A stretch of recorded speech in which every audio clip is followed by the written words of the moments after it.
Hello guys, welcome back to my YouTube channel. तो आज मैं आप लोगों को महाकुंभ का श्राप की बात सुनाने वाला हूँ। कैसे लोग वहाँ से गायब हो जाते हैं, क्या इसका राज है। तो आइए, आप लोग मेरे चैनल पर नए हैं तो प्लीज़ सब्सक्राइब कर लीजिए और बेल आइकन प्रेस कर लीजिए। हर 12 साल पहले होने वाला महाकुंभ मेले की चर्चा पूरे देश में होती है।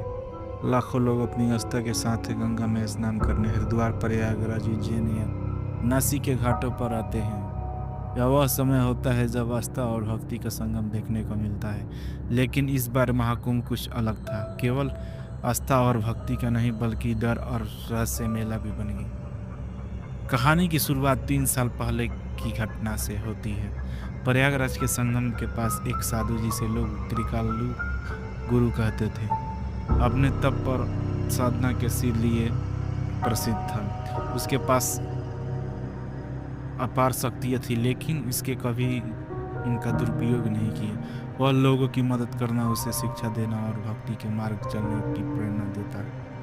लेकिन उसकी शक्तियों से जलने वाले कई अन्य तांत्रिक और साधु भी थे। एक दिन कुछ लालची तांत्रिकों ने त्रिकाल गुरु पर हमला कर दिया। उन्होंने उसे संगम के पवित्र जल पर पास मारने की कोशिश की। मरते वक्त त्रिकाल गुरु ने कहा, तुमने अपने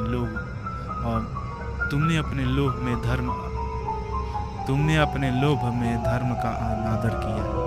यह पवित्र भूमि मेरे खून से अपवित्र हुई है।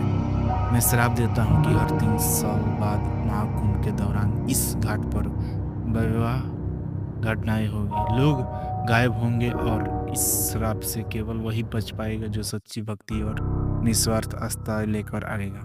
उनकी मौत के बाद वहाँ अजीब घटनाएं होने लगी, लेकिन समय बीतते गए, लोग इसे भूलते गए। साल 2025 प्रयागराज का संगम घाट महाकुंभ अपने चर प्रांत पर। पूरे देश से लाखों श्रद्धालु आए थे।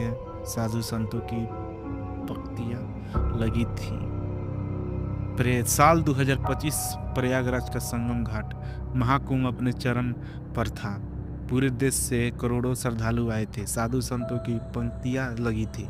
लेकिन इस बार घाट पर एक अजीब की शांति थी, मानो कुछ अनजान डर हवा में तैर रहा हो।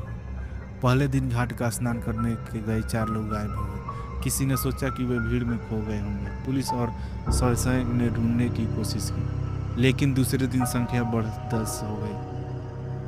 जिन लोगों ने आखिरी बार उन्हें देखा था, उनका कहना था कि वो गंगा के भीतर जाते हुए दिखे थे, लेकिन लौट कर नहीं आए। घाट पर तैनात सुरक्षा गार्ड मनोज ने बताया, मैंने अपनी आंखों से देखा, एक औरत सफेद साड़ी में घाट के किनारे खड़ी थी।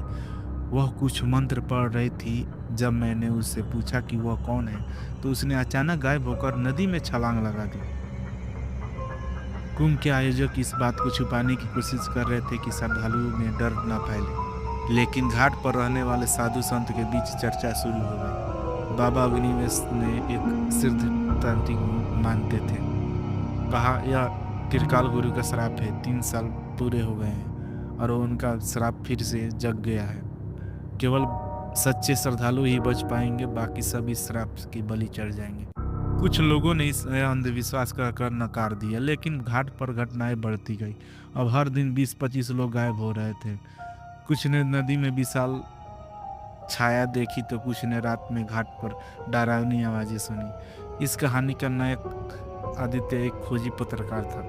वह अंधविश्वासों पर विश्वास नहीं करता था और सच्चाई का पता लगाने के लिए प्रयागराज आया। उसने घाट पर कई रातें बिताई। एक रात उसने देखा कि एक बुढ़ा साधु उसे इशारा कर रहा है। साधु ने आदित्य से कहा, बेटा, यह घाट सुरक्षित नहीं है। अगर तुम्हें सच्चाई जाननी हो तो तुम्हें त्रिकाल गुरु की समाधि तक जाने होगा। आदित्य ने साधु की बातों पर गंभीरता से लिया।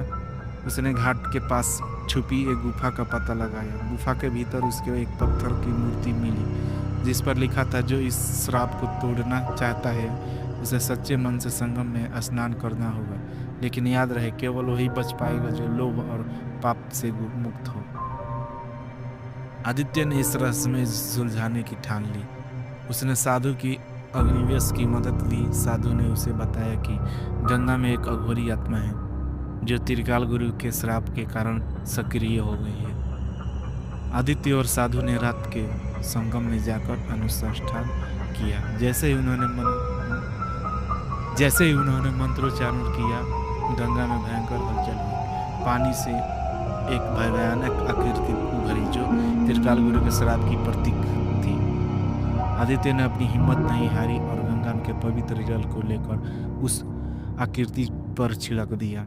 आकृति धीरे धीरे गायब हो गई, लेकिन साधु अग्निवेश ने अपनी जान गंवा दी। अनुष्ठान के बाद घाट पर गायब होने वाली घटनाएं बंद हो गई। लोग अब सुरक्षित थे। आदित्य ने अपनी रिपोर्ट में लिखा, महाकुंभ केवल आस्था और भक्ति का संगम नहीं बल्कि एक चेतावनी है।